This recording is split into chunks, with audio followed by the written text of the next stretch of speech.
Bonjour, bienvenue sur ma chaîne Diamotors, je m'appelle Diamoré et aujourd'hui je vous propose les 5 raisons de choisir la Toyota GT86. C'est maintenant tout de suite.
Dans cette vidéo, je vais vous proposer les 5 raisons. En 1, que c'est un couple et propulsion. En 2, un potentiel de préparation extraordinaire. En 3, un châssis de folie. En 4, un poids contenu. Et en 5, voiture de passionnés fabriquée par les passionnés. Je fais des essais et des comparatifs sur les voitures et les voitures sportives. Donc si vous aimez ça, vous êtes passionné, cette chaîne est pour vous. Et donc je vous propose de vous abonner. J'essaie de faire au moins une vidéo par semaine en fonction du travail, les enfants et le temps libre. Donc cochez la cloche de notification quand vous êtes abonné. C'est la petite cloche qui est juste en bas.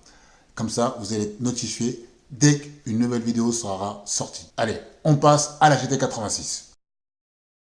C'est un vrai coupé propulsion à part entière. Ce que je veux dire par là, c'est qu'ils sont partis à partir d'une feuille blanche et en s'inspirant de l'AE86, de la Toyota GT 2000 et de la Toyota 800. À partir de là, ils ont fait un modèle qui n'est pas dérivé d'un modèle de série comme on peut le voir sur d'autres marques. De plus, la GT86 avec un différentiel de série, ce qui est rare pour une voiture de cette gamme-là.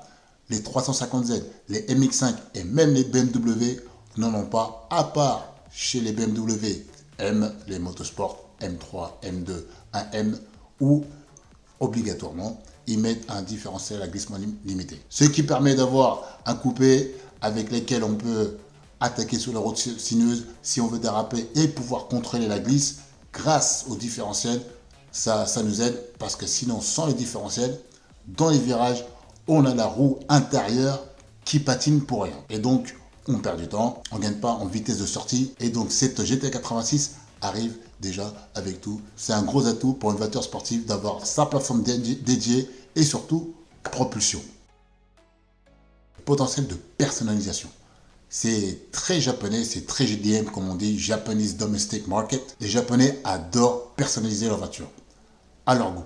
Et la GT86 fait partie des voitures où on peut trouver de la personnalisation châssis, personnalisation moteur, des meilleurs tuners du monde. Et ça, c'est plutôt rare. Donc, ça, je pense que c'est même un gros atout. Là, en gros, il faut comprendre que la GT86, c'est une base. Et ensuite, il faut la personnaliser à son goût. Si on veut avoir un body kit de toutes les sortes, il y a du choix. Si on veut améliorer le moteur, alors là, je peux vous dire que là, on peut choisir, on peut partir turbo, compresseur ou rester en atmo avec différentes configurations et même les meilleurs tuners. Par exemple, Cosworth, qui est un habitué des préparations moteurs, ils ont même fabriqué des moteurs de Formule 1, ont sorti des kits pour la GT86. HKS et d'autres tuners japonais, même aux États-Unis, partout dans le monde, ils ont des préparations pour cette GT86. Si cette GT86 est pas assez puissante pour vous, il y a du choix pour pouvoir améliorer ça et aucune excuse. Même le constructeur Toyota via Gazoo Racing, qui fait les voitures sportives chez Toyota, a sorti des kits pour le rallye, pour le circuit, clé en main, pour dire que c'est une superbe plateforme pour pouvoir travailler. Le châssis de folie. Tada-san, qui est l'ingénieur en chef qui a fait la E86 dans les années 80, a formé une équipe pour reprendre cette philosophie, ce charme de la E86, tout en améliorant avec les capacités d'aujourd'hui, de faire une voiture avec un châssis et abordable pour, entre guillemets, le commun des mortels. Ils se sont basés sur Porsche Cayman pour le centre de gravité. D'ailleurs, ils ont même réussi à avoir un centre de gravité plus bas que la Porsche Cayman. Je ne sais pas pour vous, mais pour moi, c'est pas dégueulasse. Son châssis est tellement réussi qu'on a l'impression qu'avec ses 200 chevaux d'origine, que ça se traîne. On peut apprendre le pilotage dans les meilleures des manières. Et donc, c'est un châssis qui n'est pas piégeux. Quand elle commence à glisser, elle prévient. On peut la corriger facilement.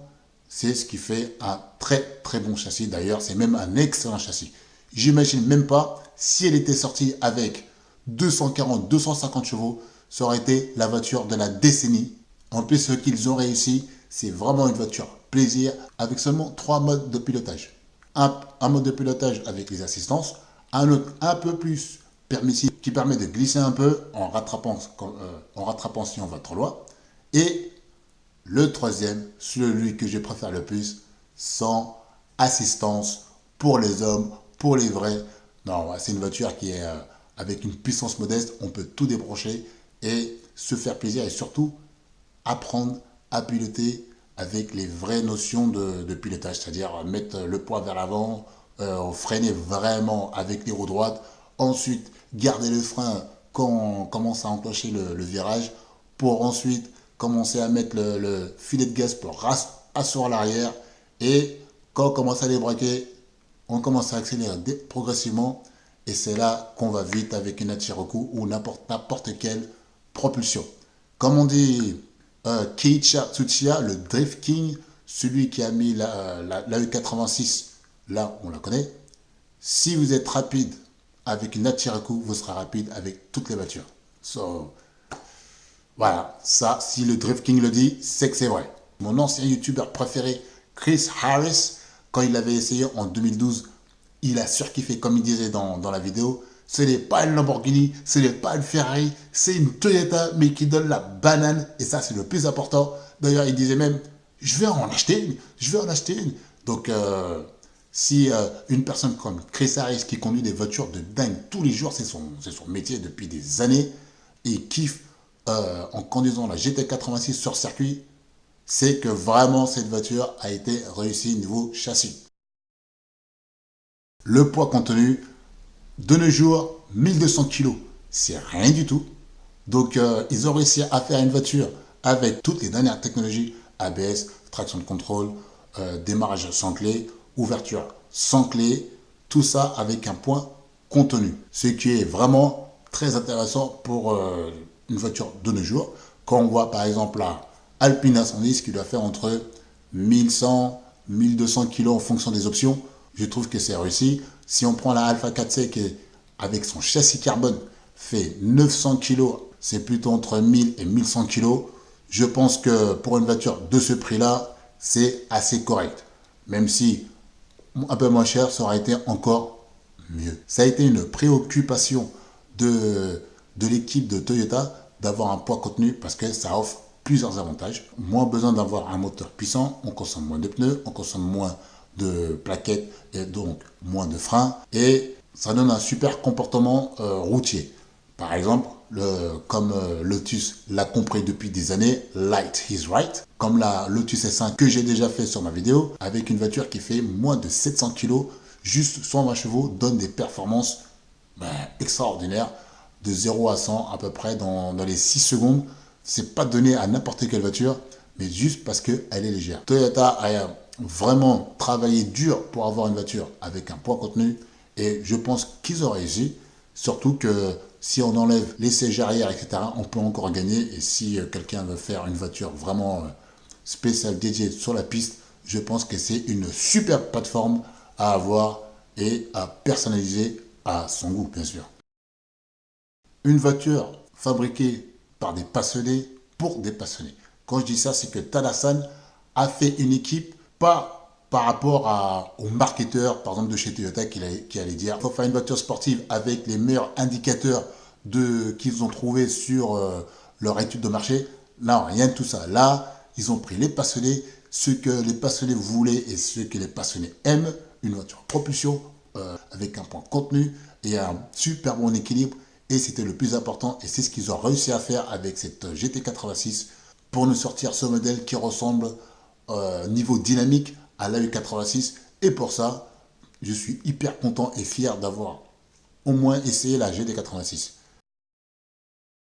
En conclusion, ce n'est pas une voiture parfaite, c'est une super plateforme pour apprendre le pilotage. Il y a des améliorations à faire dessus si vous voulez avoir un peu de puissance, mais on peut voir sur plusieurs vidéos sur YouTube qu'il existe plusieurs modifications qui ont été faites, des swaps de JZ, de compresseurs, des turbos et même en Atmo, on peut avoir une voiture vraiment sympa à conduire et se faire plaisir parce que c'est le plus important sur cette GT86, c'est le plaisir de conduite. C'est vrai que c'est dommage qu'elle n'est pas sortie avec 250 chevaux, mais non, c'est comme ça. Mais si elle était sortie avec ses 240 ou 250 chevaux, je pense vraiment que ça aurait été une voiture qui allait faire un malheur. J'espère que cette vidéo vous a plu. Si elle vous a plu, en tout cas, n'oubliez pas, un petit thumbs up, ça fait toujours plaisir.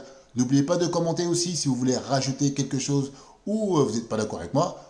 N'hésitez pas à commenter en bas dans les commentaires. Moi, je vous dis à très bientôt sur Dia Motors. Salut, ciao!